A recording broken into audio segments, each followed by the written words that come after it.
আসসালামু আলাইকুম, স্বাগত জাগো টিভির এখনকার আয়োজনে। জানিয়ে দিচ্ছি হাতে থাকা সর্বশেষ আপডেট। পরবর্তী যুদ্ধে ইরানকে ঠেকানো অসম্ভব হয়ে পড়বে, শঙ্কায় ইসরায়েল। আন্দোলনে অগ্নিগর্ভ ইরান, নিরাপত্তা বাহিনীর গুলিতে বেশ কয়েকজন নিহত।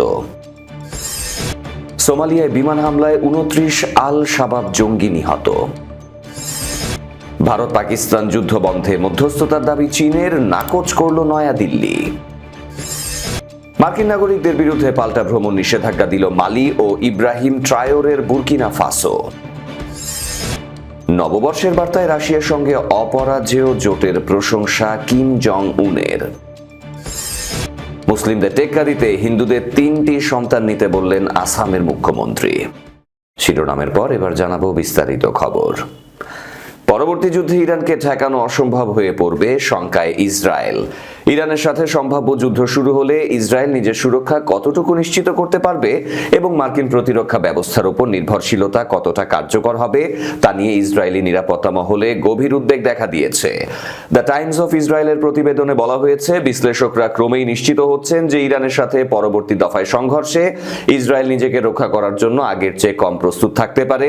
এই উদ্বেগের মূলে রয়েছে ইরানের ক্রমবর্ধমান ক্ষেপণাস্ত্র হুমকি, যা গত বছরের জুনে 12 দিনের যুদ্ধের সময়ের তুলনায় এখন অনেক বেশি শক্তিশালী।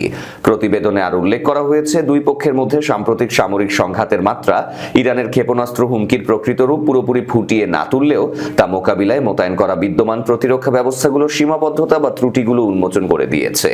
তেহরান যখন তাদের ক্ষেপণাস্ত্র ভান্ডার পুনর্গঠন ও আধুনিকীকরণে ব্যস্ত, তখন ইসরায়েল এবং মার্কিন যুক্তরাষ্ট্র এখনও ইন্টারসেপ্টর ক্ষেপণাস্ত্রের তীব্র সংকট এবং দীর্ঘ উৎপাদন প্রক্রিয়ায় চ্যালেঞ্জের সম্মুখীন হচ্ছে।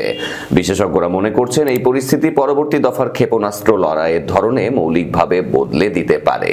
সূত্র MEM। আন্দোলনে অগ্নিগর্ভ ইরান, নিরাপত্তা বাহিনীর গুলিতে বেশ কয়েকজন নিহত। মুদ্রাস্ফীতি ও মুদ্রা রিয়ালের দরপতনের জেরে ইরানে চলমান বিক্ষোভ সহিংসতায় রূপ নিয়েছে। বুধবার রাত থেকে বৃহস্পতিবার পর্যন্ত দেশটির কয়েকটি প্রদেশে বেশ কয়েকজন নিহত হয়েছেন বলে ইরানি গণমাধ্যম ও মানবাধিকার সংস্থাগুলো জানিয়েছে। ইরানের আধা সরকারি ফার্স্ট নিউজ এজেন্সি ও মানবাধিকার সংস্থা হেঙ্গাও জানিয়েছে, পশ্চিম ইরানের লর্দেগান শহরে হতাহতের খবর পাওয়া গেছে। পশ্চিমাঞ্চলীয় কুহদাশত শহরে একজনের মৃত্যুর বিষয়টি নিশ্চিত করেছে।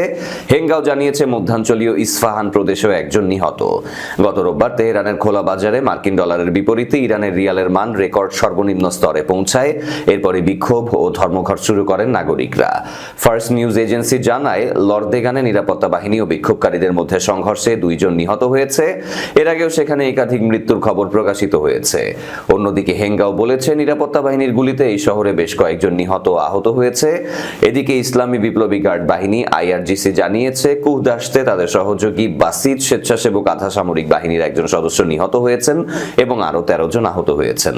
এই ঘটনার জন্য বিক্ষোভকারীদের দায়ী করেছে IRGC। তারা বলছে, রয়টার্স তাৎক্ষণিকভাবে এসব প্রতিবেদনের সত্যতা যাচাই করতে পারেনি।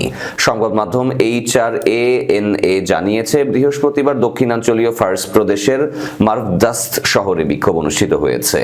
মানবাধিকার সুরক্ষা হেঙ্গাও জানিয়েছে, বুধবার পশ্চিমাঞ্চলীয় কেরমানশাহ, খুজেস্তান ও হামেদান প্রদেশে বেশ কয়েকজন বিক্ষোভকারীকে আটক করা হয়।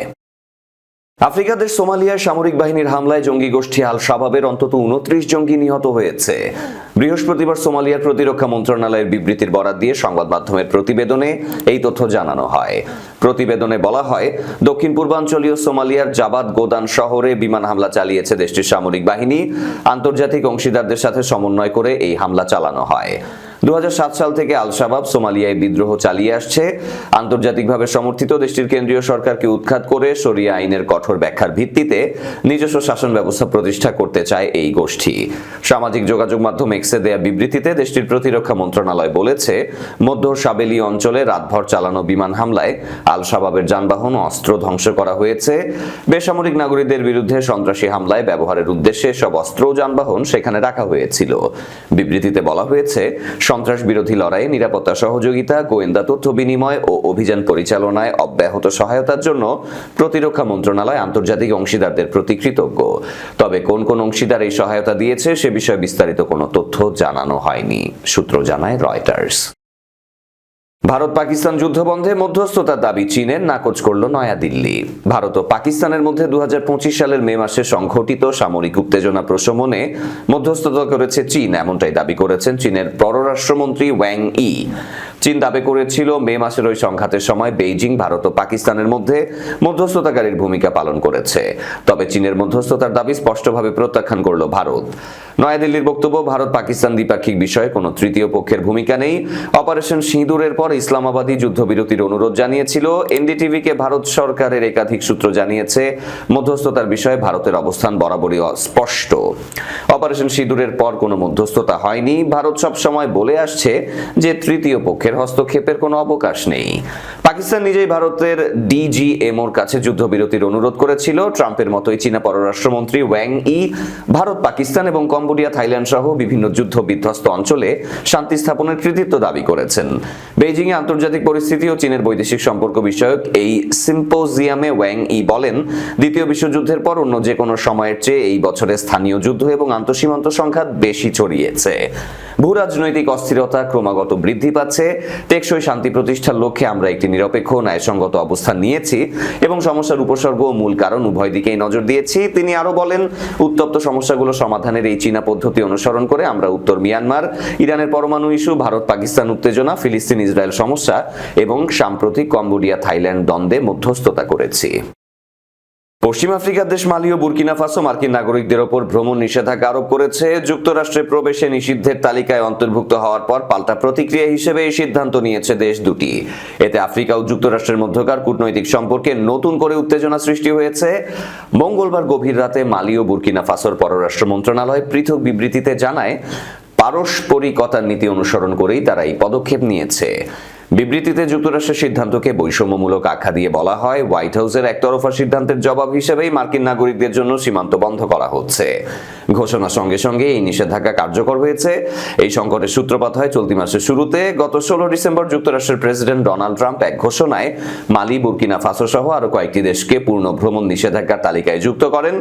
হোয়াইট হাউসের দাবি ছিল, এসব দেশ জাতীয় জননিরাপত্তা নিশ্চিত করতে প্রয়োজনীয় স্ক্রিনিং, তথ্য বিনিময় এবং যাত্রী যাচাই বাছাই প্রক্রিয়ায় গুরুতর ঘাটতি দেখিয়েছে। মার্কিন নিষেধাজ্ঞা 1 জানুয়ারি 2026 থেকে কার্যকর হওয়ার কথা রয়েছে। এর আগে গত জুনে ট্রাম্প প্রশাসন প্রথম দফায় 12টি দেশের নাগরিকদের ওপর ভ্রমণ নিষেধাজ্ঞা আরোপ করেছিল। পরে থ্যাঙ্কসগিভিং ছুটির সময় ওয়াশিংটনে ন্যাশনাল গার্ডের 2 সদস্য গুলিবিদ্ধ হওয়ার ঘটনায় একজন আফগান নাগরিক গ্রেপ্তার হলে নিষেধাজ্ঞার পরিধি আরো বাড়ানোর ঘোষণা দেয়া হয়। সেই ধারাবাহিকতায় চলতি মাসে নিষিদ্ধ দেশের সংখ্যা বেড়ে দাঁড়ায় 19টিতে, যার মধ্যে নাইজার, মালি ও বুর্কিনা ফাসো আছে। এর ফলে আফ্রিকা নিষেধাজ্ঞার আওতাভুক্ত দেশের সংখ্যা দাঁড়িয়েছে 12টি। মালি সরকার তাদের বিবৃতিতে অভিযোগ করেছে, যুক্তরাষ্ট্র কোনো ধরনের পূর্ব আলোচনা ছাড়াই এই সিদ্ধান্ত নিয়েছে। তারা আরো বলেছে, ওয়াশিংটনের দেয়া নিরাপত্তা সংক্রান্ত যুক্তিগুলো মাঠ পর্যায়ের বাস্তবতার সাথে সামঞ্জস্যপূর্ণ নয়। একইভাবে বুর্কিনা ফাসো মার্কিন নিষেধাজ্ঞাকে অন্যায্য আখ্যা দিয়ে জানায় তারা মার্কিন নাগরিকদের জন্য সীমান্ত বন্ধ রাখবে। নববর্ষ উপলক্ষে এক বার্তায় বিদেশের মাটিতে লড়াইরত নিজের সেনাদের ভূয়সী প্রশংসা করেছেন উত্তর কোরিয়ার নেতা কিম জং উন। তিনি বলেন, রাশিয়ার সাথে তাদের এই সহযোগিতা গড়ে তুলেছে এক অপরাজেয় জোট। বৃহস্পতিবার রাষ্ট্রীয় সংবাদ মাধ্যম এই তথ্য জানিয়েছে। সিউল থেকে ফরাসি বার্তা সংস্থা এএফপি এই খবর জানায়, দক্ষিণ কোরিয়া ও পশ্চিমা গোয়েন্দা সংস্থাগুলোর মতে ইউক্রেনে রাশিয়ার প্রায় 4 বছর ধরে চলা আগ্রাসনের সহায়তা দিতে হাজার হাজার সেনা পাঠিয়েছে পিয়ংইয়ং। দক্ষিণ কোরিয়ার হিসাবে এ পর্যন্ত অন্তত 600 উত্তর কোরীয় সেনা নিহত হয়েছে, আহত হয়েছে আরো কয়েক হাজার। বিশ্লেষকদের মতে এর বিনিময়ে রাশিয়ার কাছ থেকে আর্থিক সহায়তা, সামরিক প্রযুক্তি ও খাদ্য জ্বালানি সরবরাহ পাচ্ছে উত্তর কোরিয়া। রাষ্ট্রীয় Korean central news agency KCNA জানায়, ভিনদেশের মাটিতে যুদ্ধরত সেনাদের কিম অভিনন্দন জানিয়েছেন। তিনি জাতীয় মর্যাদার বীরোচিত প্রতিরক্ষার জন্য তাদের প্রশংসা করেন এবং সাহসী হতে নির্দেশ দেন। কেসিএনকে কিম বলেন, নববর্ষকে স্বাগত জানাতে যখন পুরো দেশ উৎসবের আবহে, ঠিক এই মুহূর্তে ভিনদেশের যুদ্ধক্ষেত্রে সাহসের সাথে লড়ে যাওয়া তোমাদের কথা আমি আরো বেশি করে মনে করছি। তিনি বলেন, তোমাদের পেছনে রয়েছে পিয়ংইয়ং ও মস্কো। রাশিয়ার সাথে অপরাজেয় জোট আরো শক্তিশালী করার জন্য সেনাদের প্রশংসা করেন কিম। তিনি তাদের ভাতৃপ্রতিম রুশ জনগণের জন্য লড়াই চালিয়ে যাওয়ার আহ্বান জানান। এবছর বিদেশের মাটিতে আরো সামরিক তৎপরতার ইঙ্গিত দেন উত্তর কোরীয় নেতা। তিনি বলেন, বিদেশি যুদ্ধক্ষেত্রে তোমরা যে উল্লেখযোগ্য কীর্তি করবে সেটিই তার প্রমাণ। রাষ্ট্রীয় গণমাধ্যম জানায়, নববর্ষ উপলক্ষে পিয়ংইয়ং এর মে ডে স্টেডিয়ামে জাঁকজমকপূর্ণ সাংস্কৃতিক অনুষ্ঠান ও ভাষণ দেন কিম। KCNA প্রকাশিত ছবিতে দেখা যায় তার সাথে ছিলেন স্ত্রী রি সল জু এবং কন্যা জু অ্যা। ধারণা করা হয় জু অ্যা তার সম্ভাব্য উত্তরসূরি।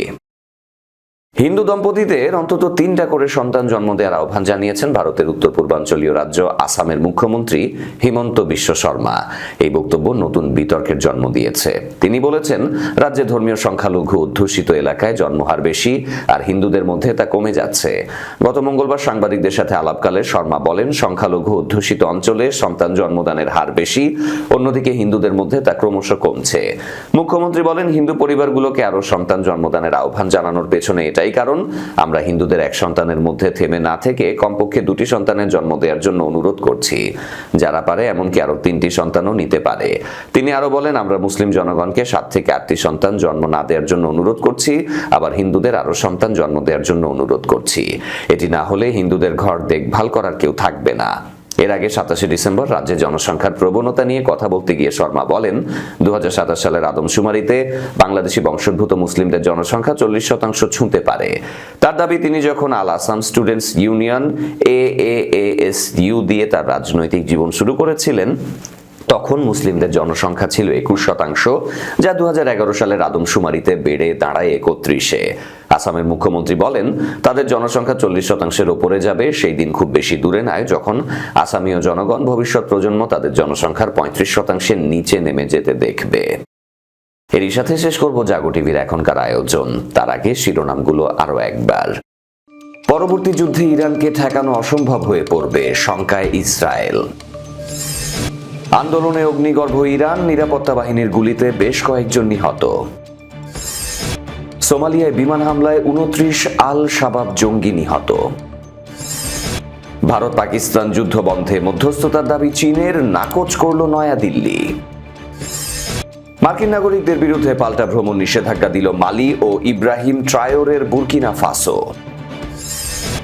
নববর্ষের বার্তায় রাশিয়ার সঙ্গে অপরাজেয় জোটের প্রশংসা কিম জং উনের।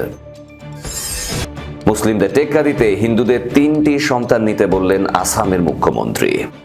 এই ছিল আজকের জাগো টিভিতে। ধন্যবাদ সবাইকে। আল্লাহ হাফেজ।